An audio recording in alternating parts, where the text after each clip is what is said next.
সকাল সকাল ঠান্ডায় কুয়াশার মধ্যে বেরিয়ে পড়েছি। যাচ্ছি রঘুনাথপুর থেকে বরন্তি। এটা 27শে ডিসেম্বরের পুরুলিয়া। শীতটাও জাঁকিয়ে পড়েছে। এখন বাজে সকাল 8টা। রাস্তাঘাট এখনো কুয়াশায় আচ্ছন্ন। গাড়ির সানরূপটাও শিশিরে ভিজে গেছে। বরন্তি বিট্টু এর আগে 3বার গেছে, কিন্তু আমার এই প্রথমবার যাওয়া।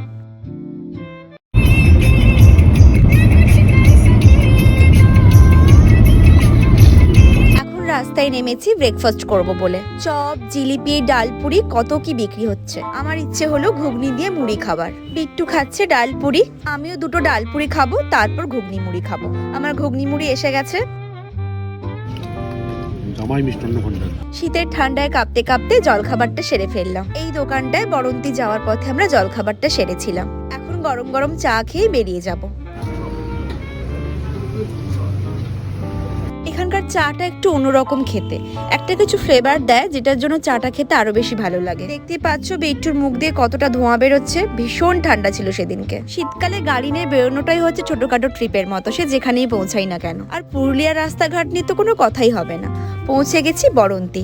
সোশ্যাল মিডিয়ায় ভীষণ ছবি ভিডিও দেখেছি, ফাইনালি পৌঁছালাম। দেখে খুব ভালো লাগছিল। বরন্তি পাহাড়ের নিচেই রয়েছে বরন্তি লেকটা, বিশাল বড় একটা লেক। এই লেক অব্দি গাড়ি আসতো, কিন্তু এখন ভিড়ের জন্য গাড়িটাকে অনেকটা দূরে রেখে কিছুটা হেঁটে আমাদের লেকের কাছাকাছি আসতে হচ্ছে। সারাদিন প্রচুর চা খাওয়া হয়ে যাচ্ছে, তাই ফেরার পথে একটু আখের রস খেলাম। খুব বেশিক্ষণ না থেকে আমরা বেরিয়ে পড়লাম, কারণ আজকে আমরা যাব জয়চণ্ডী পাহাড়, তাই দুপুরের মধ্যে আমাদের বাড়ি ঢুকতে হতো। আর এটা হচ্ছে আমাদের সারথি, যেটা নিয়ে আমরা এখন সব জায়গায় বেরোই। রাস্তা দিয়ে আসার পথে অনেকগুলো হোটেলও চোখে পড়েছিল। ফেরার পথে রাস্তার ধারে খাঁটি খেজুর গুড় বিক্রি হচ্ছিল।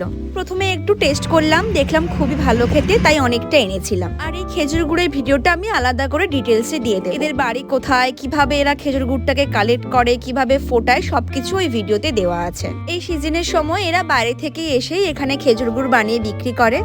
যেখানে ওরা এই ব্যবসাটা করছে পাশেই একটা কুড়ে ঘর করে ওখানে ওরা থাকে। চলো এবার ফেরা যাক। পরে আসছি জয়চণ্ডী পাহাড়ের বড় মেলা নিয়ে। নেক্সট ভিডিওটা দেখতে কিন্তু মিস করবে না।